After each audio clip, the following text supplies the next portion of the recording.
Entre os dias 1º e 12 de julho, cerca de 300 jovens de 24 países participaram da terceira edição do Mundial de Futebol de Rua em São Paulo. E entre eles esteve uma equipe do programa Esporte Integral vinculado ao Centro de Cidadania e Ação Social da Unicinos. O grupo não conquistou o título, mas trouxe muita experiência na bagagem. E para falar mais sobre isso, recebemos aqui no estúdio André Salé, que é analista de ação social responsável pela área de futebol no PEI. Também com a gente Bruna Borek, que é estudante do curso de Educação Física da Unicinos e estagiária do PEI. E ainda a aluna Isadora Brito. Sejam bem-vindas ao Conexão, tudo bem?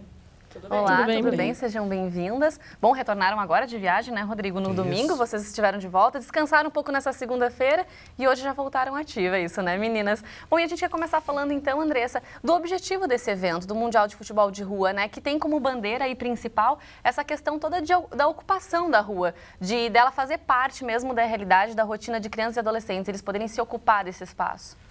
Na verdade, essa metodologia traz para a rua a possibilidade da população ter acesso a um futebol diferenciado, que nós tivemos a honra de ser junto com a Copa do Mundo, então estava todo mundo no clima, né, de Copa, de futebol. E a questão da rua resgata muito a questão, como tu falaste, das ocupações públicas, né? A questão da autonomia, da liderança, para que eles possam estar ocupando mais essa questão dos locais mesmo, de populares, né, que as pessoas utilizam, e para poder estar evidenciando esse futebol, que as pessoas tenham acesso, que elas possam vivenciar esses momentos assim. Porque esporte também só traz benefício, né, Rodrigo? Isso é muito bom, estar sempre em contato. E, Bruno, como é que surgiu, então, a oportunidade do PEI participar desse Mundial? Na verdade, o PEI trabalha, eu estou há 2 anos no PEI, e desde então eu já tive algum acesso à metodologia. Foi aumentando com os contatos e tal. Eles participaram do festival no Uruguai no passado. E, a partir disso, as possibilidades foram aumentando. E aí, com isso, veio a participação no Mundial. Porque é a terceira edição, né? Como a gente comentou desse Mundial. E o PEI, enfim, participou já de outros festivais. Mas do Mundial foi a primeira experiência, a primeira vez, né? no Mundial. E como é que vocês fizeram para selecionar esse grupo? Bom, esse grupo que vai, então, viajar para São Paulo no Mundial. A seleção deles foi feita não em questão de rendimento no futebol. Foram vistos critérios em relação à idade, que era um requisito do próprio Mundial, a participação deles no projeto, a frequência deles, a postura deles enquanto educandos, questão de liderança, autonomia, enfim, vários fatores que não especificamente o jogar futebol, o rendimento deles, que também vem ao caso que são bons jogadores, né? Mas não foi o principal foco.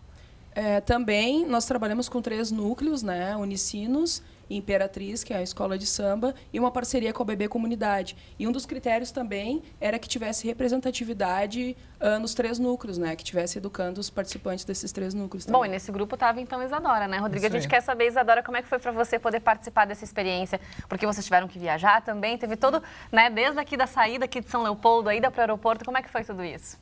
Eu achei uma notícia muito boa, né? Porque eu estava ali já há anos, assim, e achei muito legal, eles postaram a confiança em mim, que eu era uma pessoa, que liderava bem, assim, eu achei muito legal.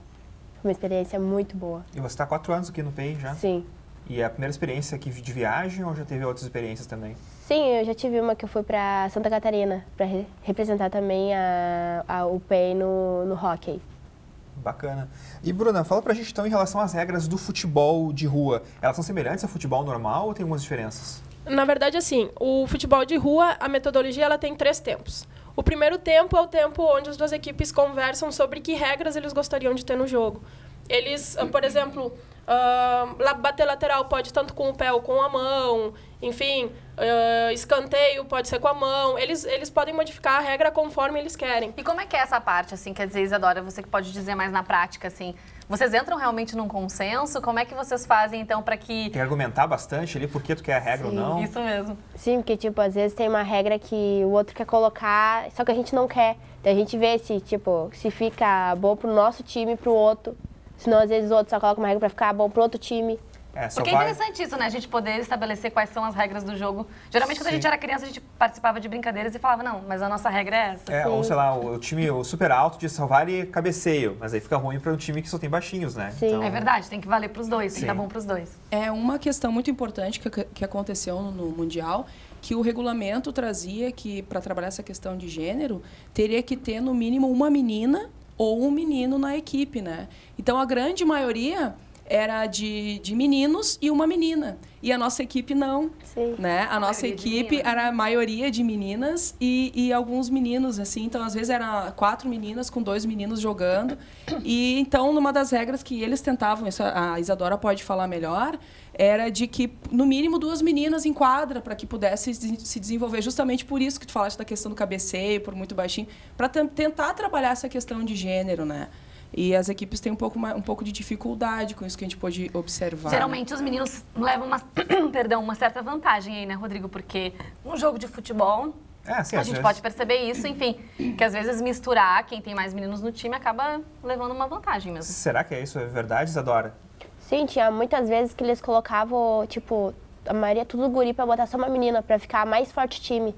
E ali eles não estavam visando, tipo, só os guris só jogar ali. Ali estava visando uma, tipo, que pra todo mundo jogar, pra todo mundo ter chance de jogar, assim, até pras gurias também. Mas depende também do talento da pessoa, né? Eu vou jogar com a Isadora, certamente a Isadora vai dar um banho de bola em mim, porque eu não jogo nada, né? Então, exatamente. Inclusive, tinham meninas que jogavam muito melhor que alguns meninos. Melhores. Isso não é... Tem a ver com a questão da prática, né? Sim. Tem, lógico, a estrutura física, tem uma diferença gritante, assim, mas a questão da prática...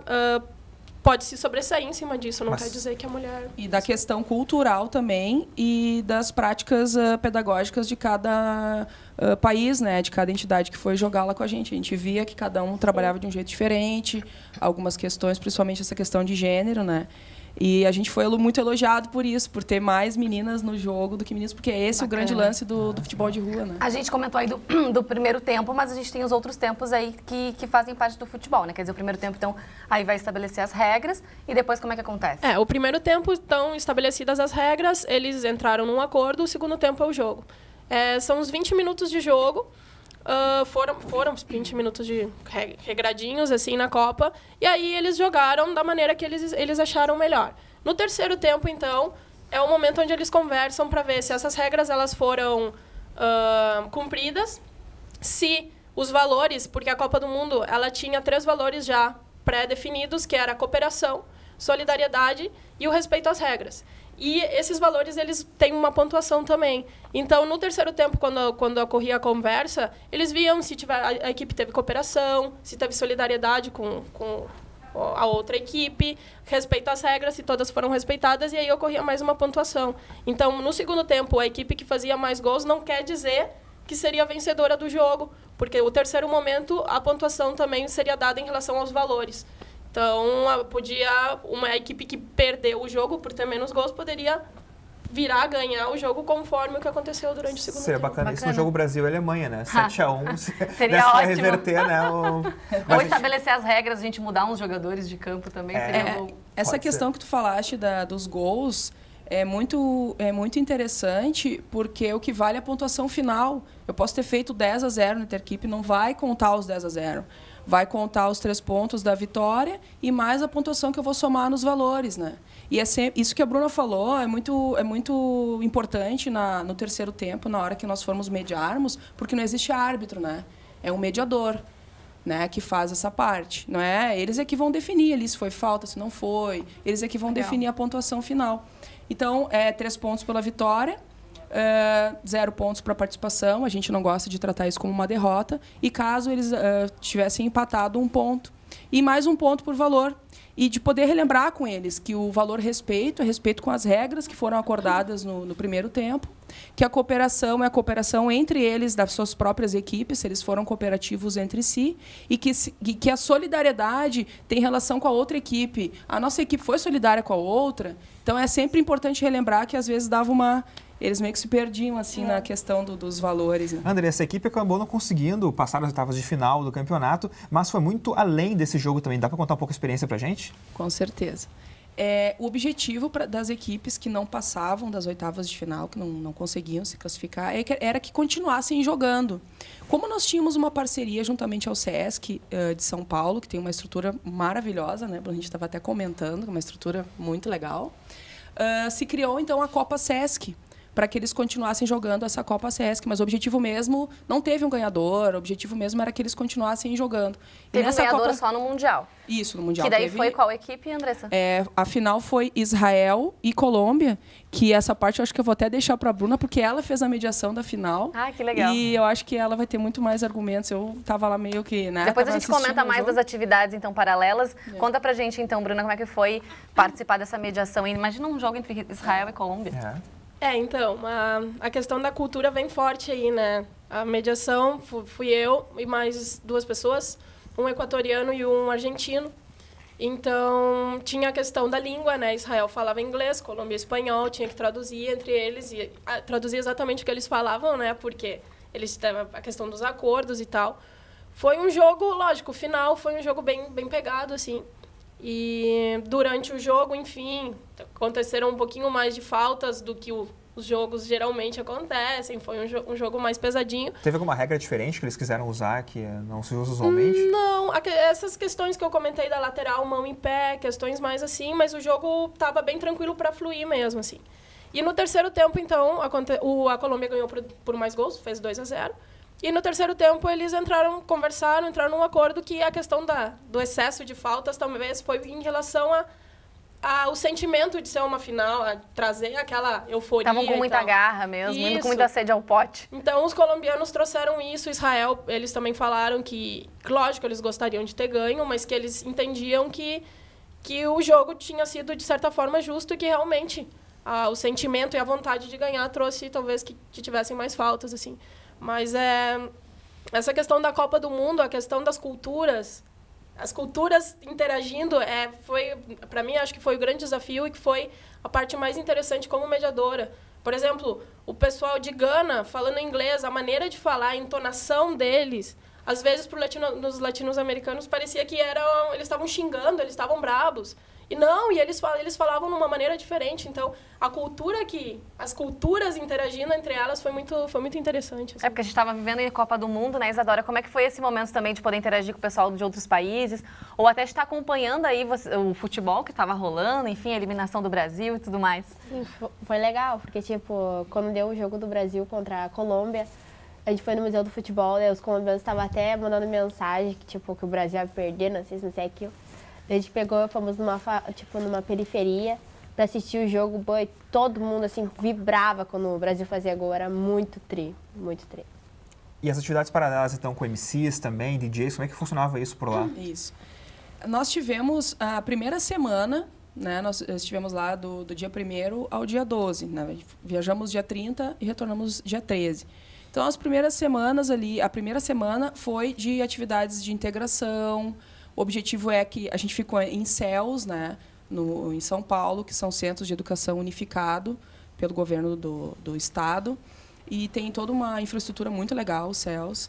Que nem o CEL do Butantã ficou com o Chile, Gana e o Brasil. Né? Nós tivemos um CEL só dos mediadores. Então, essa questão que é cultural, que a Bruna trouxe, também é muito importante. Então, eles tinham lá no CELS essa integração junto com a comunidade, fora a integração junto com a gente, que nem a Isadora trouxe. A gente foi visitar o Museu do Futebol, que lá foi feita a abertura do evento. A gente foi assistir ao jogo do Brasil com Colômbia, na favela de Heliópolis, que traz toda essa questão da favela, da comunidade, da população cultural. E foi uma festa lá na favela, junto com o pessoal da Colômbia assistindo. Tivemos o privilégio de assistir o jogo da Argentina com a Holanda, né, da Costa Rica, que, na minha opinião, foi um dos melhores jogos que teve.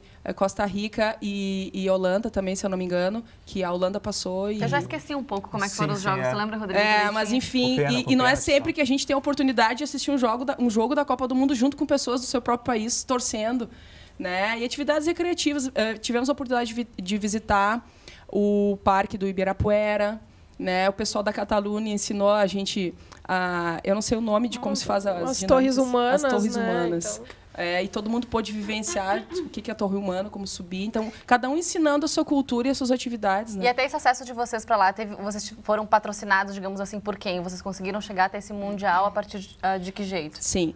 Nós temos essa parceria, né? Então, juntamente com a Unicinos, né? A Unicinos foi uma grande parceira. Nós tivemos também a BB Comunidade, que é um projeto do Banco do Brasil, que também nos ajudou muito para que a gente fosse. E nós aqui do PEI fizemos uma rifa, então, né, com uma bola e uma camiseta do nosso clube aqui de São Leopoldo, do Aimoré, que a gente vendeu essa rifa, então, para que a gente pudesse também estar arrecadando dinheiro para poder fazer essa viagem. Bacana. E a gente quer saber também, né, Rodrigo, outras pessoas, outras crianças e adolescentes que estiverem interessados em participar do PEI, como é que podem fazer? Porque as atividades agora também continuam normalmente. Sim, as atividades permanecem, né? Lembrando que as nossas referências em esporte, o atletismo ou o futebol e o rock, como a Isadora trouxe. Nós temos esses 3 núcleos, que é da comunidade, então, da Imperatriz. O pessoal que estiver interessado, nós temos vagas abertas ainda lá. O pessoal pode ir lá na comunidade se inscrever. A ABB Comunidade, parceria com a escola, com as escolas, né? São 3 escolas que também pode estar procurando as escolas, também temos vagas ainda, né? E aqui na Unicinos também, então tá tudo tranquilo, assim, é só procurar, tem os sites, tem o telefone da Unicinos. A gente tem, inclusive, né, Rodrigo, para passar para o pessoal? unicinos.br/blogs/pei, também o facebook.com/pei.unicinos. O pessoal pode procurar informações, então, sobre o PEI. Isso mesmo, Isadora, você recomenda, né? Tem que participar. Claro, é muito bom. Tá certo, pessoal. Muito obrigada pela participação de vocês. Boa sorte no trabalho daqui para frente. Obrigada. Nós aqui agradecemos a oportunidade. Obrigada.